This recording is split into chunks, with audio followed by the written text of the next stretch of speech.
Hello and welcome to beautiful Noblessna Harbour here in Tallinn, Estonia. This is Unicorn59.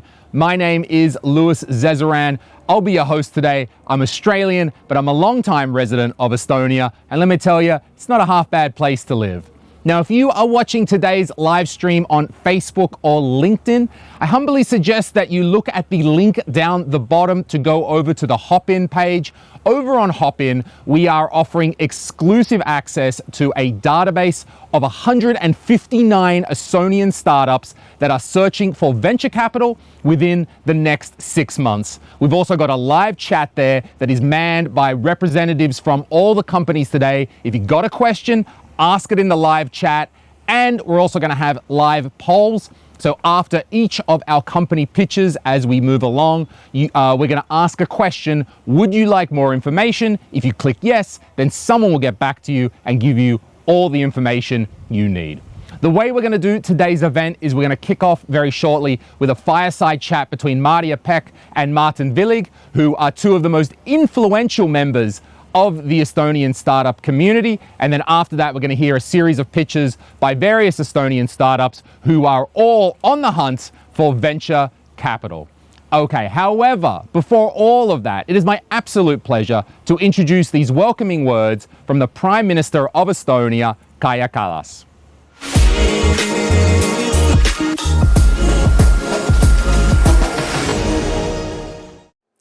Dear investors, startups and tech community, it's my pleasure to welcome you all at the Unicorn59 Demo Minutes event. As you might know, Estonia is a proud nation of rivers, islands and startups. And while our forests are filled with moose, foxes and wolves, we also have 7 unicorns and counting. Not bad for a country of 1.3 million people. Our public sector itself is tech-savvy and demanding customer to our innovative startups. We just don't talk about digital society, we live it. We are eager to make relevant changes happen quickly. This makes Estonia a perfect testing ground for innovative solutions. As a small country, we value flexibility and diversity, and therefore we welcome foreign investors and talent in Estonia. Together, we can build a better future for everyone. Enjoy and get inspired.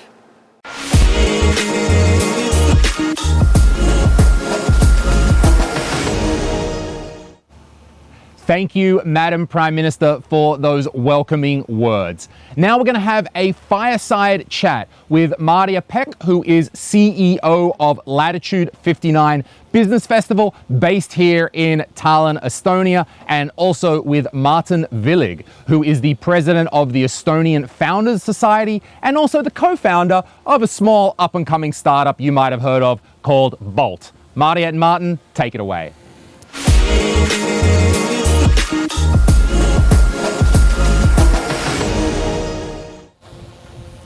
Thank you, Luis. Welcome everyone who's watching us online, and hi, Martin. It's such a pleasure and so lovely to be here on a very beautiful day. What was actually meant to be the first day of this year's Latitude 59, but now we're going to have a special event tomorrow for the local community. But so glad to be here and discussing the Estonian ecosystem, our startup ecosystem with you. Maybe let's kick off with talking about the milestones and the kind of the key events and numbers that we've had in the ecosystem over the past year or so, because it's been a tremendous year. Yeah, so I mean, last spring was quite an unknown situation for everyone, but now looking back for the last 12 months, I could say that it has been pretty good year. So Estonia has got 3 new unicorns.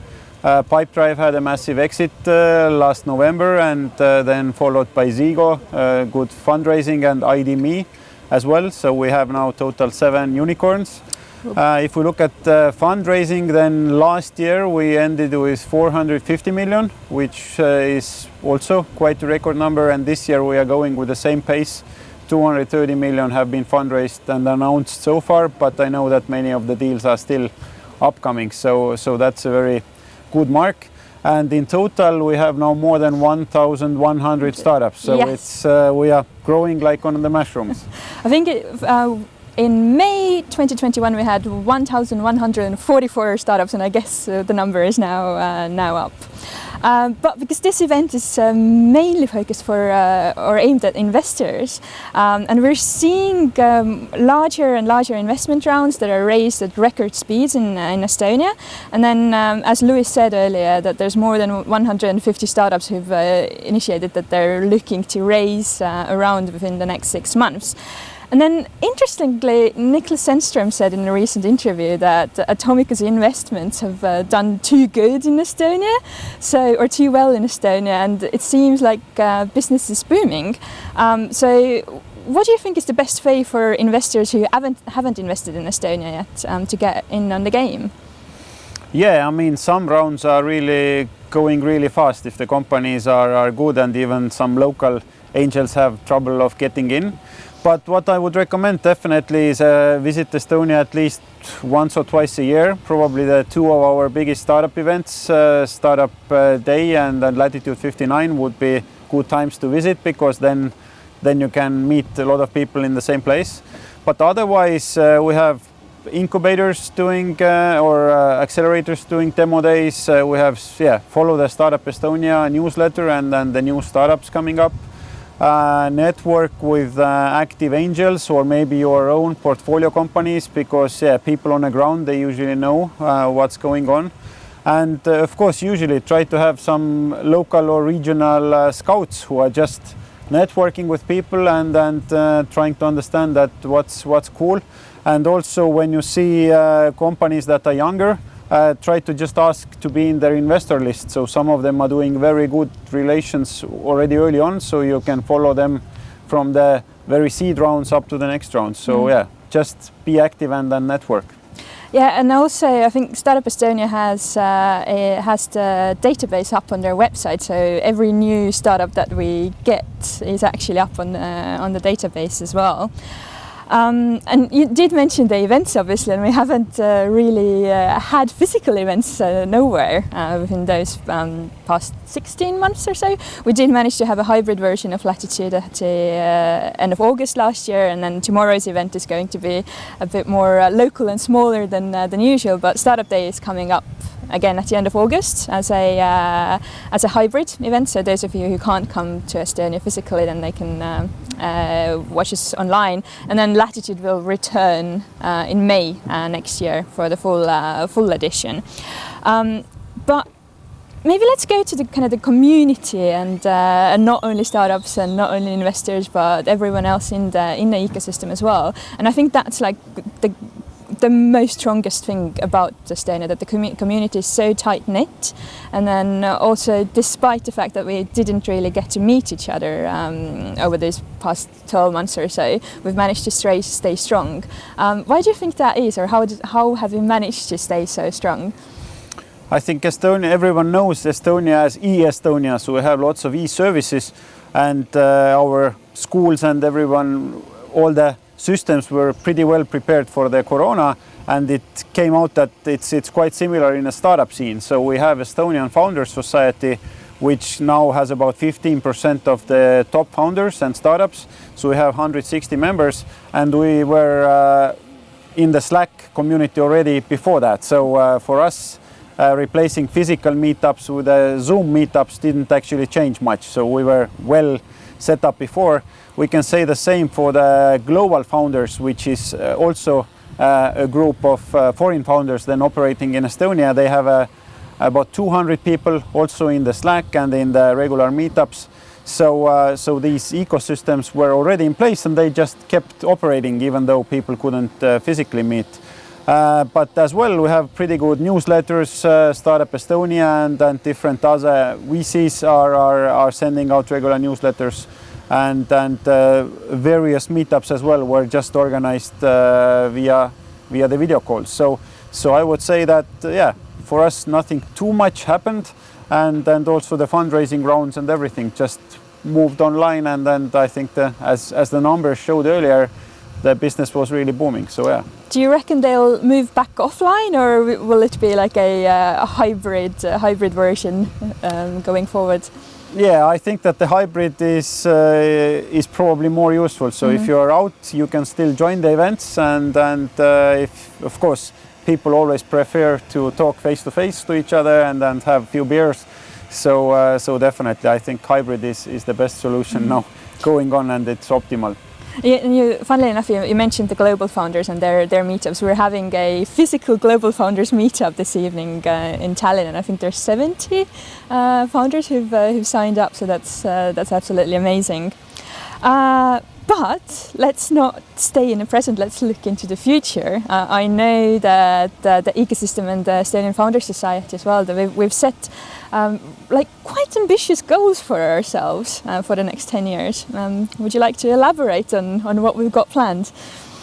Yes, so this January we announced that if currently our ecosystem has around 6,000 employees in Estonia and dozens more abroad, then our goal for the next 10 years is to grow tenfold. So basically last 5 years our ecosystem have been growing 25 to 30% a year, and now total revenue is about 1 billion, which is mostly export revenue, and as I said, 6,000 jobs and 1,100 startups. So if we elaborate that with the same growth pace, we would reach roughly 30% of Estonian GDP in 10 years, and that would be around 50,000-60,000 employees, and yeah, about 10,000 or more startups. So this is what we are aiming for, and that's pretty ambitious goal, and Estonia might be considering what's the future of our economy.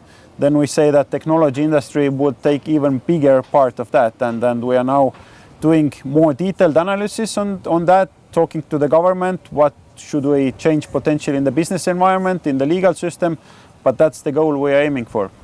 Amazing. Well, really big plans, and I do hope that we'll manage to achieve them. But it's not only about business, is it? We've seen that most active founders have really kind of started giving back to the society, and there's lots of initiatives. One being the new technology school Koodjofi that we're both initiators of. So maybe do you want to elaborate on Koodjofi and then some other initiatives that the founders have come up with? Yes, so this winter we actually, within our community, we asked that please list all the projects where founders have been active in giving back, and we got more than 20 projects. So if you look at the Estonian Founders Society website, we have a list of projects there, and you can see that they start from Education Foundation that we started 3 years ago, and then 30 founders pledged their personal money to improve and invest into Estonian education initiatives and startups. If we see that the companies are growing that fast and we need more talent, and government is currently educating roughly 1,500 students every year from the universities, we need more. So we have again about 20 founders and then different startups have pledged to start Koodjofi, which is a modern platform-based coding school in Eastern Estonia. So we really want to boost that part of Estonia and also bring more people to the coding. So that's a very good initiative. It's called Code Tech is the website if you want to check it out. And as I said, it's tens of other initiatives from city planning to various charities and things. So yeah, check out our website and you can see that founders are really active on our community. And so it kind of seems that the ecosystem is really kind of maturing and starting to become more mature, so that we're not only concerned with the business anymore, but we're also giving back. Maybe one other thing to mention is the kind of the diversity aspect. So there was a recent survey by Estonian Founders Society again that came up that we have 15% of all founders are female, and then also the fundraising is growing as well. So maybe what's your experience as an angel investor? Yeah, so I looked at my recent 10 investments I did last year and this spring as well, and I don't know, just statistics shows that I have 50% of the founders are female-led startups. So I didn't do that intentionally, but just looking back, it was even quite a surprise for me. So we see definitely a growing number of ambitious female founders, and that's great. That's amazing. But that's it. Thank you so much for this very brief and quick chat. All investors, come and check out everything that we've got going on here. And yeah, come to Latitude, come to Startup Day and check us out online. And thanks so much for watching. And now back to Lewis. Thanks. Thank you. Thank you to Maria and Martin. See, in Estonia, we're so clever, we can have a fireside chat without the fire. Now we're going to get on into our pitches. The first company is Salv, and Salv is an anti-money laundering and crime-fighting platform. It's made by the creators of Wise and Skype's compliance teams. Salv gives companies the flexibility and speed they need to get ahead of today's financial criminals. To give us the pitch, we've got the CEO and founder of Salv. Let's hear it from Taavi Tamkivi.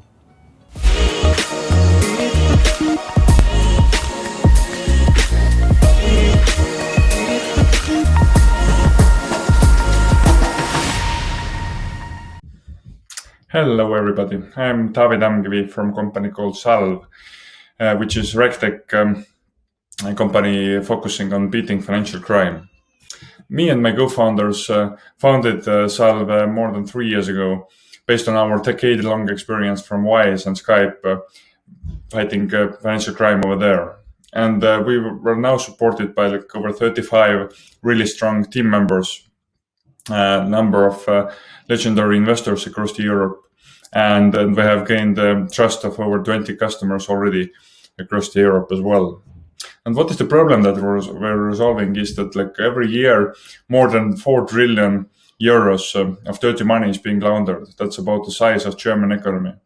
And currently practices allow banks to stop less than 2% of that dirty money, which is ending up with more and more drug trafficking and human trafficking and illegal weapon trading and all these bad things happening and poisoning our society. And basically Salv is here to stop this vicious cycle. How we're doing that is like we have built a smart anti-money laundering platform that helps financial companies to prevent money laundering much more efficiently than today. And this platform includes a number of different products, which is like can help starting fintechs to be like a one-stop shop for everything that they need. It helps bigger scale-up companies to focus and optimize specific procedures that they need to do. And lastly, there is a really innovative product which is called AML Bridge, which is helping banks and fintechs to exchange information about fin crime between themselves. And as this AML Bridge is like a really new thing in the market, it revolutionizes the fight against criminal networks, because criminals are exchanging information between themselves, but banks so far haven't been able to do that. And we're here to resolve that problem as well. And we're doing really great already so far. Here in Estonia, we have 4 biggest banks using us and testing us on the Bridge platform. And we're looking to extend into Baltics and Scandinavia and rest of the world, Europe and world quite soon. And although we're well funded, we're looking into the future. Next year, we're going to raise A round. So if you're interested to have a chat with us about that, then we're happy to communicate our plans further. Thank you very much for your time. Have a great day.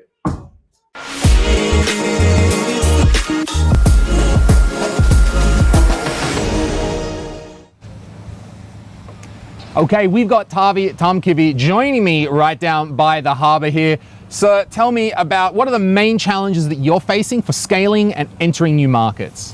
Well, definitely one of the challenges is like selling to enterprises. It's like huge, like really hard, because like I'm coming from Skype and TransferWise, where we sold to consumers mainly.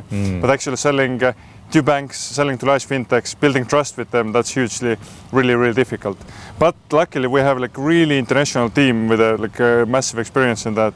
We have experience from Wise days, like how to beat the crime. And luckily, also Estonia has been really difficult situation with AML, anti-money laundering, over the recent years. So the stuff that we have learned, the brand that we have around it, it helps us actually to expand the rest of the Europe and the rest of the world. Guys, if they know that we're coming from Estonia, they know that we have had hard times here and we have learned from that. So that massively helps us. Good. We do have that experience here in Estonia, you're right. Now, there's a few competitors that are hot on your heels, but what's your special sauce that you think is going to make Salv come out top? Well, that's actually when you're thinking how criminals are working, they're working as a network, as a global network. They're exchanging information between themselves. Okay. But unfortunately, banks and fintechs are not exchanging information when it comes to crime fighting. And what we're building, in addition to everything else, we're building a bridge, which is like information sharing platform between the banks and fintechs. And there is literally no one in the world who would do that right now.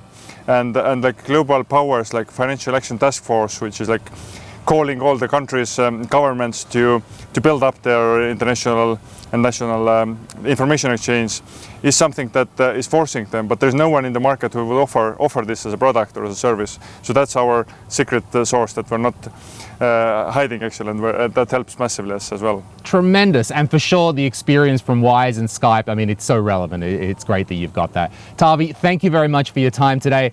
We're going to move on to our next Estonian company. This is Pactum, and they have created an innovative AI tool which can help and handle all of your business contract negotiations that you may desire. To hear the pitch, we're going to be hearing from co-founder and CPO of Pactum, Kaspar Korios.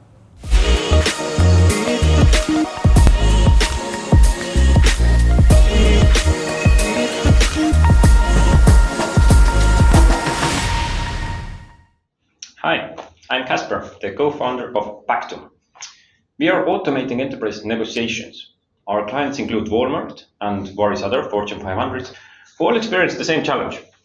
80% of their suppliers are never reached out, hence money is left on the table. They just don't have time to do that. And I'll show you how we're automating the full end-to-end process. Supplier receives an email, they land on this page where they have a chat with our AI that represents the client. They can answer questions, they can write numbers. We take data from our client's database about the supplier. And most importantly, we use negotiation strategies to expand the pie. Here, in this case, we ask the preferences of the supplier about the terms, and we end up offering a new deal. For example, here, discounts and payments that would be better for both parties. And through these trade-offs and values, this negotiation can take minutes or 10 or 20 minutes even. Eventually, we reach a better deal. Once a better deal is reached, DocuSign link will be sent to both parties for signing. And here, this is the view what our client sees, all the suppliers listed, all the statuses, and most importantly, value improvement in percentage per deal and value improvement in dollars. Usually how our clients work, they wake up in the morning and they come to this dashboard view. They see exactly batch by batch how much value has been generated. They can see total value improvement in percentages, in signed deals, and most importantly, how much money has been generated for the client. So you see, this is quite the magic that our client doesn't need to do too much than just sign new deals and create value for both sides. Last month, we raised Series A led by Atomico, and Atomico spoke with our clients, and they shared that they have never seen happier clients. That clients were not just happy, they were like blown away that this actually works, what we do. And it works in so many different industries and use cases. We are doing post-peak negotiations, we are doing working capital or purchase order negotiations. And this is just the beginning. We see that in future, strategy should be done by humans, but all the implementation, execution of that should be left to machines. And together with two other co-founders, all very proven track record, we're obviously very excited to kind of create this new industry in the world. Thank you.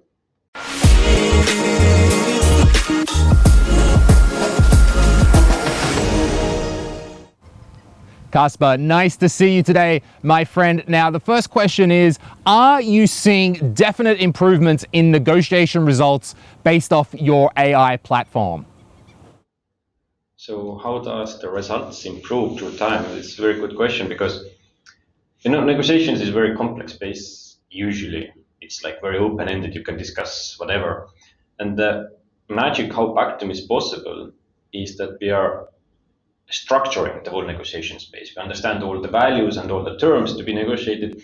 And as a structured interface also, we of course can track each click, how many seconds it took, what didn't work, what works, in order to reach win-win deal.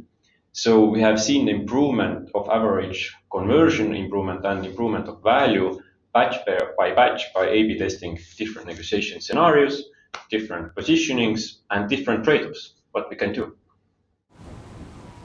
That's great. The results are looking really nice right now. Tell me, Kasper, what's the status of your fundraising right now? So about our fundraising, we established Pactum 2 years ago, raised series pre-seed 1 million by Jan Tallinn, Sten Tamgi, Voit Kauker, and Taavet Hendrikus, 3 million led by DocuSign and Project A year after, and now 11 million led by Atomica. And we don't fundraise at the moment, but of course, we have always told that, and as things progress very well, then we've always done fundraising sooner than we have ever expected.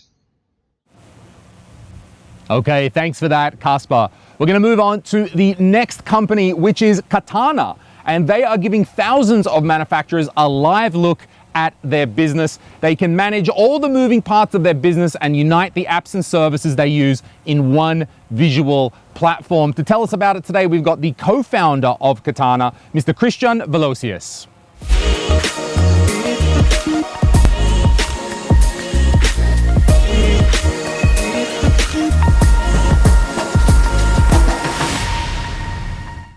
Hi, my name is Christian, and I'm a co-founder of Katana. The manufacturing and inventory management software market today is dominated by companies like SAP and Oracle NetSuite, with valuations in hundreds of billions. It's a huge market. At the same time, the user satisfaction and net promoter scores of these software products are very low or even negative. This means that factory and workshop managers around the world hate the software they use to track their inventory and to run their business. Why is that?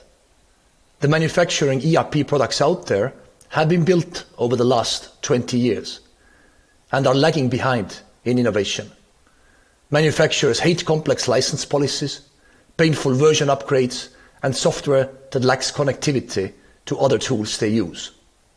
Katana's vision is a world where manufacturers love the software they use as much as the products they make. Katana's manufacturing platform is a modern SaaS with open APIs that support both direct-to-consumer and business-to-business workflows. We have thousands of paying users from more than 60 countries. We are #1 manufacturing app on the Shopify ecosystem. We have a team of 60 people on 2 continents, and we are backed by some of the best VCs in the world. Salesforce and our very own Pipedrive managed to revolutionize the CRM software market with a product that users love. And I see no reason why Katana cannot do the same on the manufacturing software market. Thank you.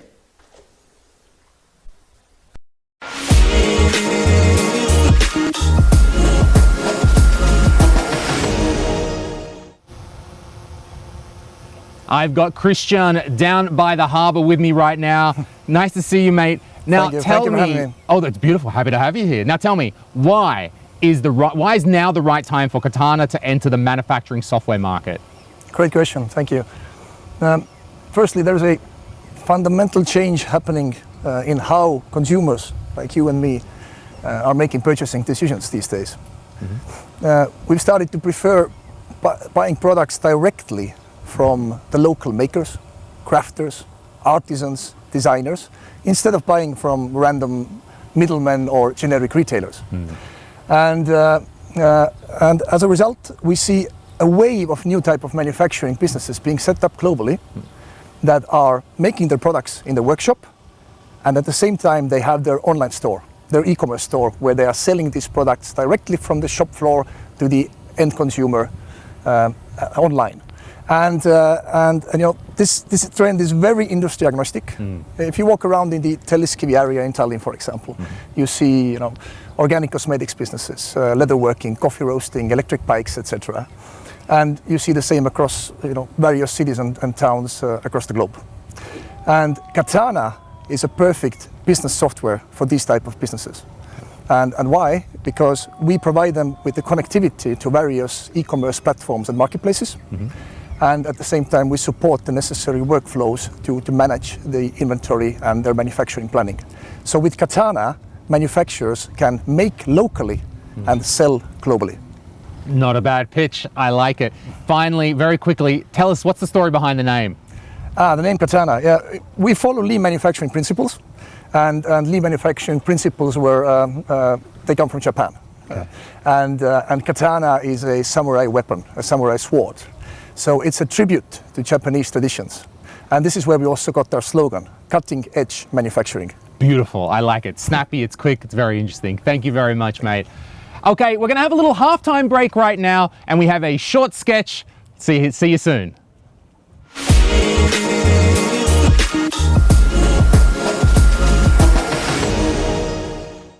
G'day. Welcome to the forest of Estonia. Today we're trying to track down a majestic and beautiful little creature, the unicorn. Unicorns are native to Estonia, and this country has produced more than any other country in Europe. So I reckon we've got a pretty good chance of finding one today. Are you ready? Let's go.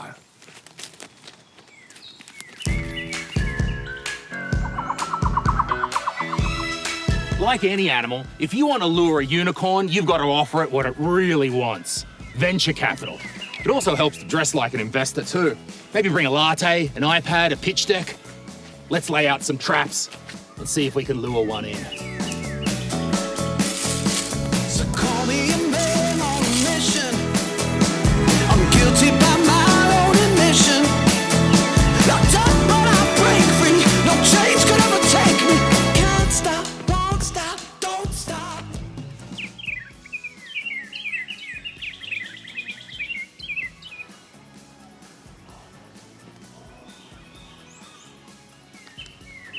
Crikey, we've got to be quiet because he's having a nap. That looks like the Skype unicorn. And the Skype unicorn is very special in Estonia because he's responsible for helping to grow many other unicorns. Let's not disturb him, eh? Oh.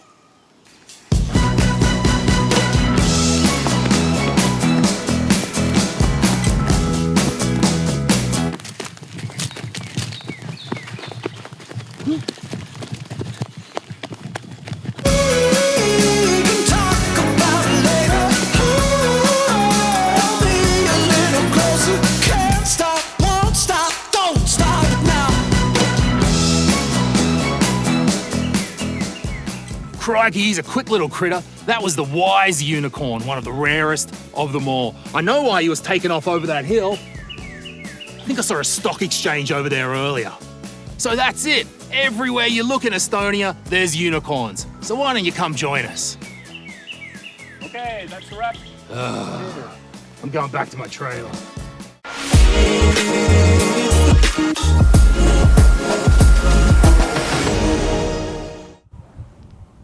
Oh my God, where did they find that guy? I hope you're not paying that hack too much. Oh, yes, good. We're going to carry on with more pictures from Estonian-based companies, and the next company is Fractory. They are a cloud manufacturing company connecting engineers to production capacity around the world through their automated platform. To give us the pitch, we've got the CEO and co-founder, Mr. Martin Vares.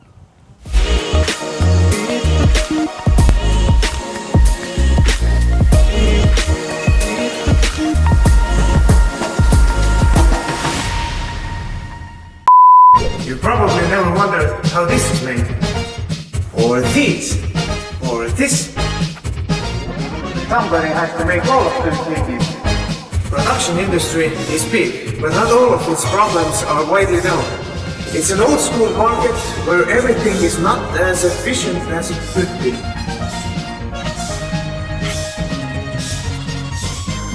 For example, you need a small batch of custom designed parts. Are you an engineer? Yes, I am. Are you a custom builder? Yes, I am. Are you a prototyper? Yes, I am. Where do you get the parts for design? Hello, I need 3 parts for my prototype. What, 12 weeks? I need this thing for my bike. Hello? Hello? Hey, is anyone there? Can I have it? 5 millimeters. 8 weeks. All of used before, I present to you Fractory. Select the method you want to use on our webpage. upload your CAD file and insert the details about the part. Choose a manufacturer most suitable for you and confirm your shipping details. Pay and keep doing whatever it is you were doing until your parts arrive. But wait, what about those guys who have to make the parts? Right now, many of them are suffering from long periods of machinery idle time. Like this guy.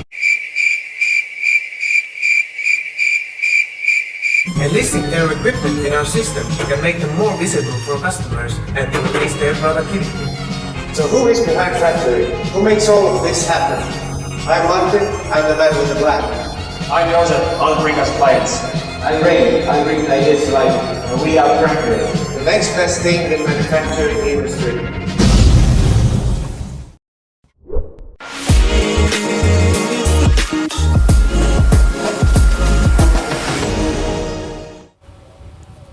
Okay, we have Martin Vares joining me down here by the water. Martin, first of all, your acting's about as good as mine, I would say, after watching that. I take it as a compliment, although it's painful, so I'm guessing not. Now, that video, though, was made 4 years ago. Why? Has nothing changed? Why are we watching that still? Well, as it is painful to watch, but it still makes me feel good, and it actually makes the rest of us feel good at Factory as well.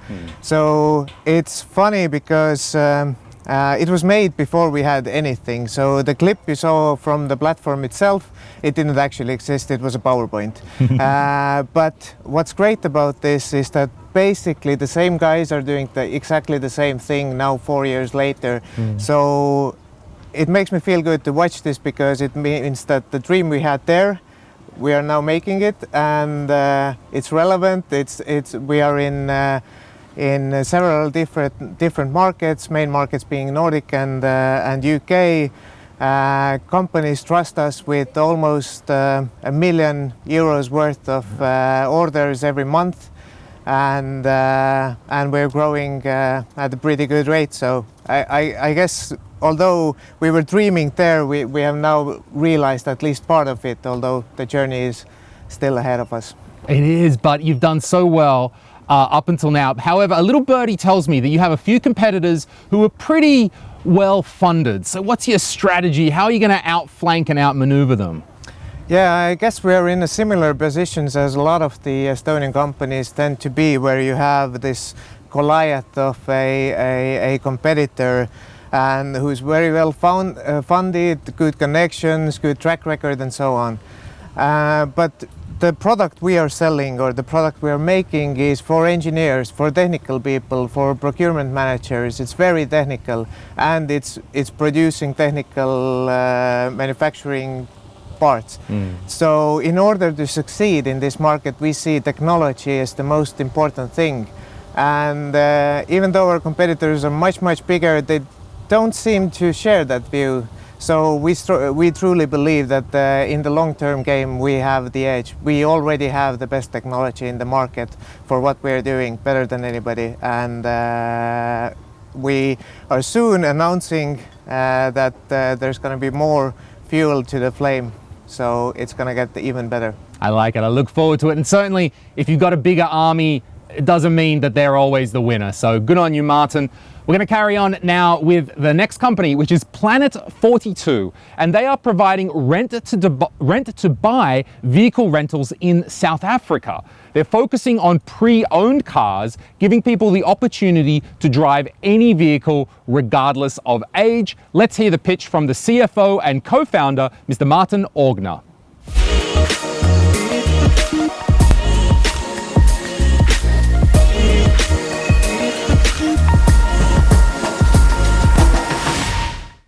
Tere! I'm Eric, the CEO and co-founder of Planet 42. Our mission is to democratize mobility with our socially inclusive car subscription service. To put it plainly, we give cars to people who are unfairly ignored by banks in emerging markets like South Africa and Mexico. People like Lebo from Johannesburg.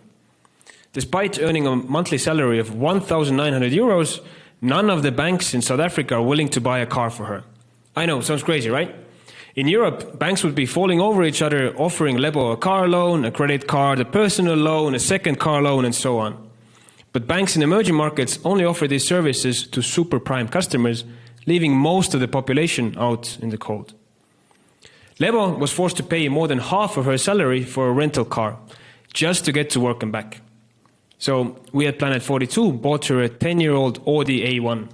She's paying us 60% less than before and has an option to own this car. Lebo's situation is far from unique.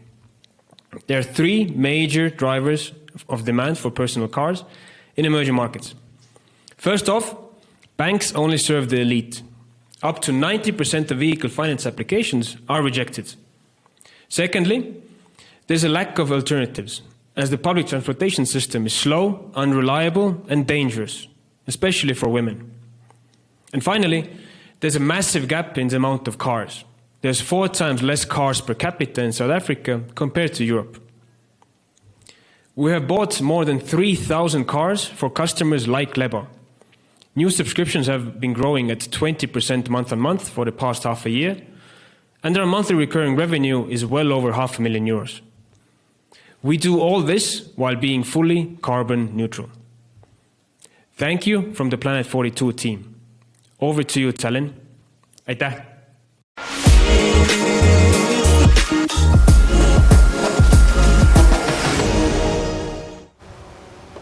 Okay, I've got Martin down here at Noblessner joining me for some fun in the sun. Now, Martin, tell me, why is your subscription service different to just getting a car loan or renting it like anyone else? So, we do social inclusive car subscription, and the social inclusive bit means that we focus on the underbanked customers. And the problem in emerging markets is that 80% of adults lack access to a vehicle. They are simply ignored by the banks. They have their bank accounts, but banks are unable to look at these sort of underbanked customers who may have thin files or may have some sort of past credit issues due to being emerging market customers, and they're simply ignored. So what we do is we use our data edge, and we offer these customers a car subscription instead. What makes our products special is that we offer great accessibility for our customers. 93% of our customers would not have a car without Planet 42. We're actually doing lots here, so we're really helping the livelihoods of our clients in South Africa. Our product is super flexible, and what it means is that after renting a car from us for 6 months, the customers can simply return the car, no questions asked. And sort of that's an ideal product, especially for sort of nowadays when there's sort of this post-COVID environment and things are slightly more uncertain. And lastly, we have a wide reach. We offer almost unprecedented choice for our customers, as we've partnered with 500 motor dealers across South Africa. So the customers can simply walk in and choose any car that they like. Not bad. Now, South Africa, because look, Australian people, we're not that great at geography, but I'm pretty sure that's pretty far away. What's the connection? Yeah, so the connection is that both founders are Estonian. So it's myself and Erik Oja. We moved to South Africa to launch this business. And we've got a core team here in Tallinn, Estonia, mainly group functions, and we're looking to hire more data scientists and product dev people as we are scaling rapidly this year, as well as moving and launching in Mexico. And we are actually backed by great Estonian investors. So we've got Change Ventures, who's backed us in our last round, and we've got a swathe of awesome angels, including Christian from Katana, who was just on the stage some time ago, as well as Martin Willig from Bolt and Ragnar Sass from Pipedrive. That's not a bad lineup of investors. Very good, Martin. Thank you very much. Okay, for your entertainment pleasure, we've got one more of our sketches.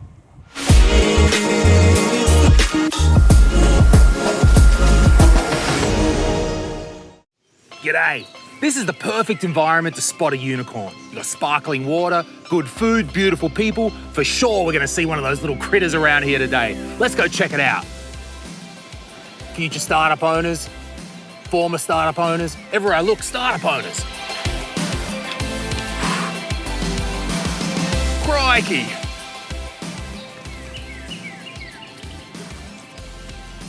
Oh, excuse me, mate. Just let me. Oh, it's very. They need me to verify myself. Thank you. See, it's easy as that.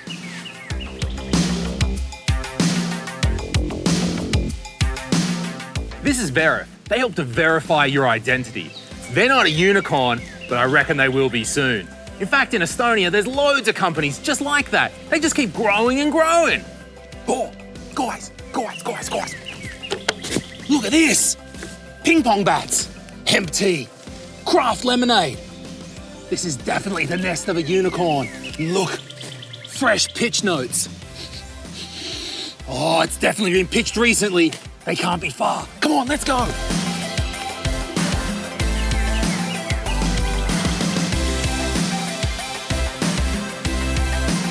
Oh, found another one. Now, usually nature finds a way, but sometimes you got to give these little critters a helping hand to get to the top.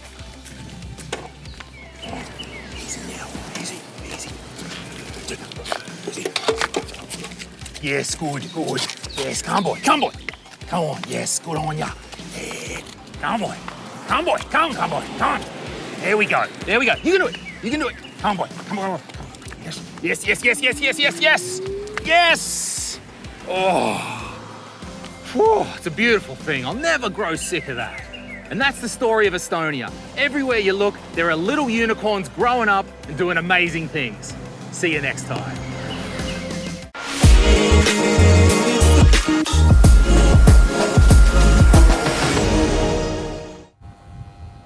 I hope you liked those two sketches that we produced for you. They were a lot of fun, and they let me keep the leopard print top. It's something very special for me now. We have 2 more companies to go. Don't forget, if you would like information about any of the companies that you've seen today, please write it in the live chat and one of our representatives will absolutely get back to you. Okay, the second to last company today is Zolo, and they save you time and money by making the hard parts of business like banking, accounting, and tax super easy. We're gonna hear the pitch from the CEO of Zolo, Mr. Alan Martinson.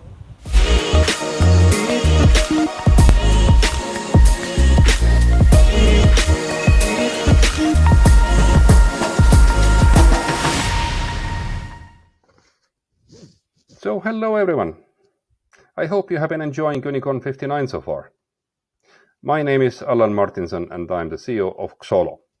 We are a leading global platform for solopreneurs.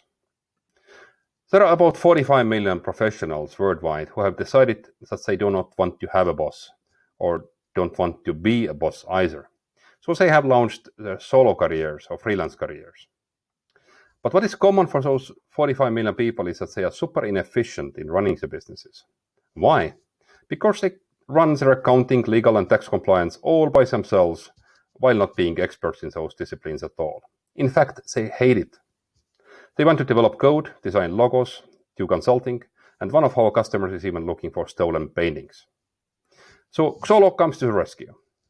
We are offering what we call a business engine as a service.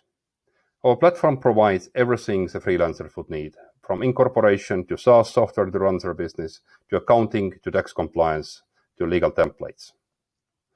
Our goal is to save about 10 times time of the solopreneurs while still having complete peace of mind.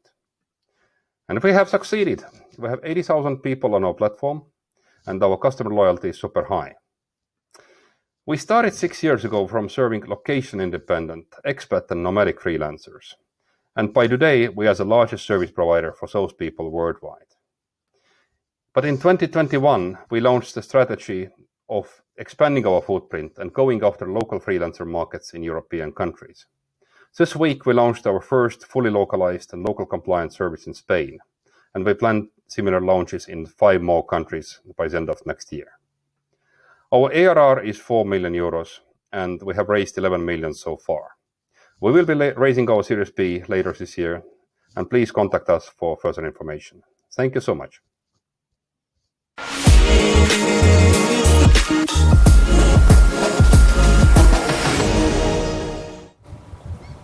Alan is joining me down by the water today. Nice to see you, sir. Now, the pandemic has definitely produced a few more solo entrepreneurs. How has that affected your market? Sure. Actually, it has been amazing because last year when the pandemic hit, like in March, we were bracing for massive problems with our customers. We expected about 1/4 of them to go under. Actually, nothing of that happened. It has been the best year for freelancers ever. And the crisis like that, they actually boost people making new career choices. And also what we have seen in the last 5 months, average billing by our customers have gone up about 29% on year-on-year basis. It's amazing. It never has grown so much. So nobody can see a crisis here. I like it. What do you feel is your total possible addressable market? Sure, it's actually not so many people actually realize how big the freelancing market is. And it's about $4 trillion worldwide. Okay. It's about 2 India's GDPs. And that's like tens of millions or even hundreds of millions of people in various professions. And literally without much of infrastructure, like platforms or dedicated banks or SaaS services. So we are one of the pioneers and the biggest ones on the market. Very nice. You're doing an excellent job. Thank you very much for your time today, Alan. Okay, we have one more company to go today. This company is CoModule, and they connect bicycles and scooters to the internet, offering an immersive ride experience. They're reducing carbon footprints and decreasing commuter times worldwide. We're going to hear the pitch from CEO and co-founder of CoModule, Mr. Christian Marjuste.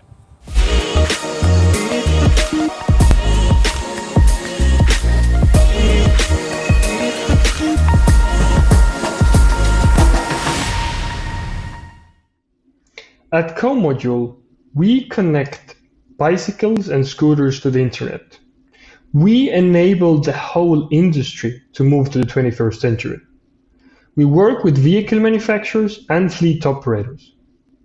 Our product consists of a hardware device that is embedded into the vehicle. It gathers data from there and sends it to our cloud server.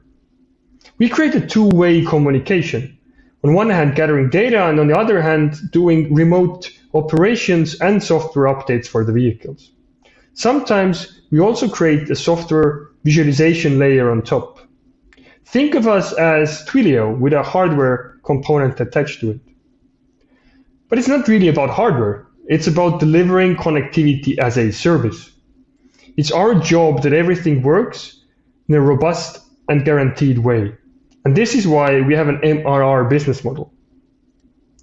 We have customers from all kinds, some of the world's biggest e-bike OEMs, scooter sharing companies, electric moped and electric motorcycle companies.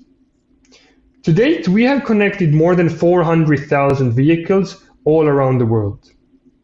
Up next, it's about creating a full tech platform for light electric vehicles. Moving from Internet of Things only into battery technology, motor control, data infrastructure, but also software and services. Just last month, we, for example, launched our insurance product, a B2B2C offering. If you buy an e-bike, you download the app and you can insure your bike. That all happens inside our ecosystem. Next year, we're doing 25 million euros of revenue, but we have a clear plan how to reach 1 billion euros of revenue in the next 10 years. Thank you, and feel free to reach out.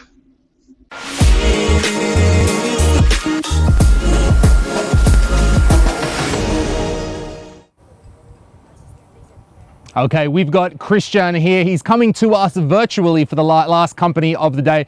Christian, good to see you, mate. Now tell us, where are you producing your products? So hey Louis, thanks for calling in. Thanks a lot for your question.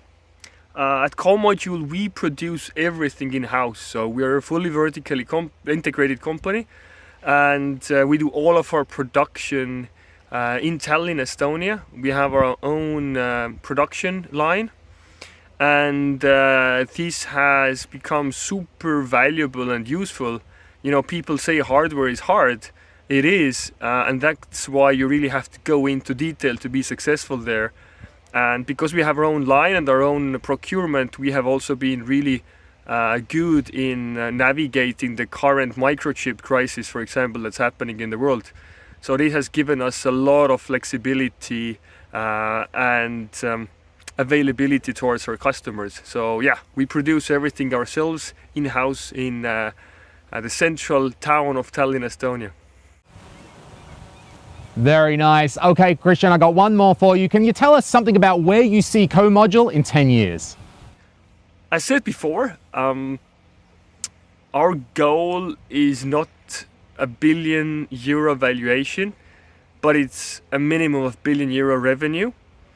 And the reason for that is that in the end of the day, valuation often is just hype. It's just a belief that you will be very big or do something really, really big. Revenue, on the other hand, is really impact. So our mission is to empower emissionless transport. And to achieve our mission, we have to have an impact. And thus, if you want to put a number to it, it's the easiest to measure in revenue. So why we're really chasing revenue is because the bigger the revenue, the bigger the impact we have to the world in achieving our mission of having everybody on emission-free vehicles. Thanks. Thanks very much, Christian. We're coming to the end of the event today. Thank you for joining in on Unicorn59. We have heard a lot of great pitches today. We've heard a lot of interesting information, and now it's time to take some action with all the great info we've heard. Don't forget, if you're on Hop-In platform, go over there, register, and you can access our exclusive database of 159 Estonian companies that are looking to raise venture capital just within the next 6 months. That's just the ones that are looking right now. And if you go over to the Startup Estonia page, then we've got our open database of all possible Estonian startups. Online, we've got our open networking area. Stay in there, talk in the chat. We've got the one-on-ones. You can have calls. There are people on hand who can answer your questions and help you out. First of all, contact Invest in Estonia team if you want intros. Talk to us. We can hook you up. We've got the connections. Don't worry about it. And of course, you are welcome here in Tallinn, Estonia in May 2022 for the Latitude 59 Festival. Today's event is brought to you by the Estonian Investment Agency in close partnership with Latitude 59 and Startup Estonia. My name is Louis Zezerin. It's been a pleasure. I think it's time for an Estonian craft beer. We'll see you next time.